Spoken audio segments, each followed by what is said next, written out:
To the Republican Party have learned the hard way in the last 2 years that their donations have paid for things like over $150,000 worth of clothes, hairstyling, and accessories for Sarah Palin and her family during the 2008 presidential campaign.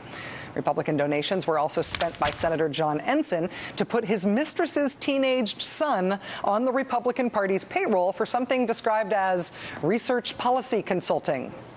I mentioned the kid was a teenager at the time and that he got taken off the payroll once Senator Ensign stopped sleeping with his mom. Today, more news on what your donations go to when you give to today's Republican Party. The conservative website The Daily Caller published a story today on the Republican National Committee's spending disclosure records. In the last month alone, the RNC spent more than $17,000 of its donors' money on private planes, more than $12,000 on limousines, and over $15,000 at the Beverly Hills Hotel and the Beverly Hills Four Seasons. That's all in 1 month.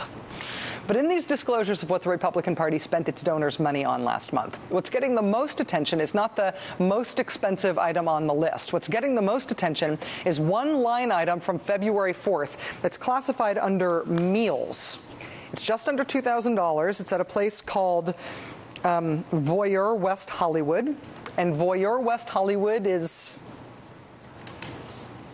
kind of a naked lady place. In the words of the Daily Caller, it's a bondage-themed nightclub featuring topless women dancers imitating... Never mind.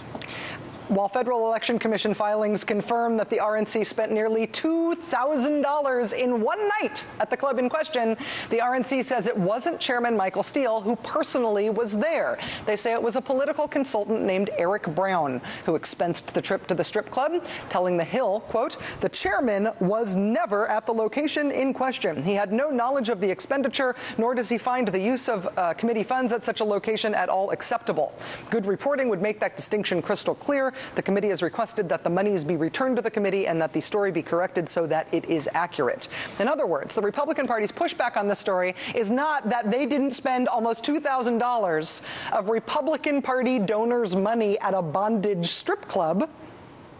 Their pushback is that while the party may have spent almost $2,000 at a bondage strip club, Michael Steele personally didn't spend $2,000 at a bondage strip club.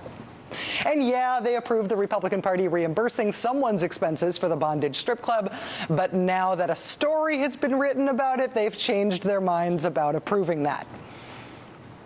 Somehow, despite that incredibly persuasive defense, there are still Republican Party elders responding to this story by calling for Party Chairman Michael Steele's resignation. Bob Dole's former press secretary told the Huffington Post about this, quote, "No matter which side of the aisle you find yourself, if you are giving to a political party your hard-earned money, you should have no doubts that it is going to be spent as advertised and not to provide a spoiled, egocentric, out-of-touch chairman with frivolous luxuries which are out of reach of the vast majority of the American people."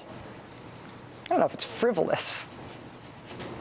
While it may seem tempting to fire up the Michael Steele resignation countdown clock right